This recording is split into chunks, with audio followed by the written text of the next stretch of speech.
Io credo che i trevigiani meritino l'augurio più grande, più affettuoso, solare, perché credo che il popolo trevigiano possa essere additato come fiore all'occhiello del Veneto, e quindi a tutti i trevigiani: continuate a portare nella grande bandiera del Veneto la città di Treviso.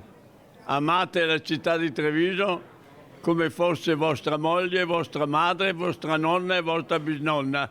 Ecco, che deve regnare sulla città di Treviso l'amore, la simpatia, l'affetto. Un abbraccio a tutti quanti, io sono sempre vicino a tutti voi, siete il mio popolo, e quindi un caro abbraccio augurale, che il futuro sia sereno, felice e radioso.